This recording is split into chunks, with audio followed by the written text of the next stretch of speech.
മെസ്സിയും ക്രിസ്ത്യാനോയും തങ്ങളുടെ 6ാമത് ലോകകപ്പിനായി ബൂട്ട് കെട്ടുമ്പോൾ ലോകം മുഴുവൻ ആ ഇതിഹാസങ്ങൾക്ക് പിന്നാലെയാണ്.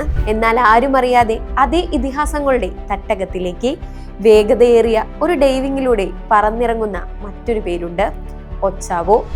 40ാം വയസ്സിൽ സ്വന്തം മണ്ണിൽ തന്റെ 6ാം ലോകകപ്പ് പോരാട്ടത്തിന് ഈ മെക്സിക്കൻ വൻമതിൽ ഗ്ലൗസ് അണിയുകയാണ്.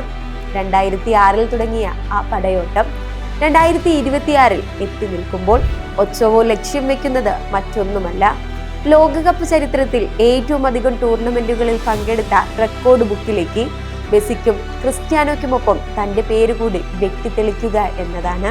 ക്ലബ് ഫുട്ബോളിൽ ചിലപ്പോൾ നിങ്ങൾ ഒച്ചാവോയെ മറന്നേക്കാം, പക്ഷെ 4 വർഷത്തിലൊരിക്കൽ ലോകകപ്പിന്റെ സൈറൺ മുഴങ്ങുമ്പോൾ ഇദ്ദേഹത്തിനൊരു അമാനുഷിക ശക്തി ലഭിക്കുന്നത് പോലെയാണ്.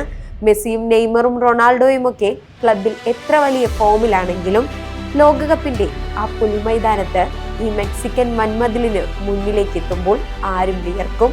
2014 നെയ്മറും സംഘവും സ്വന്തം തട്ടകത്തിൽ ആർത്തിരങ്ങിയപ്പോൾ ബ്രസീലിയൻ പടയെ ഗോൾ രഹിത സമനിലയിൽ ശ്വാസം മുട്ടിച്ച അദ്ദേഹത്തിന്റെ ആ അമാനുഷിക പ്രകടനം ഫുട്ബോൾ ലോകം ഒരു കാലത്തും മറക്കില്ല.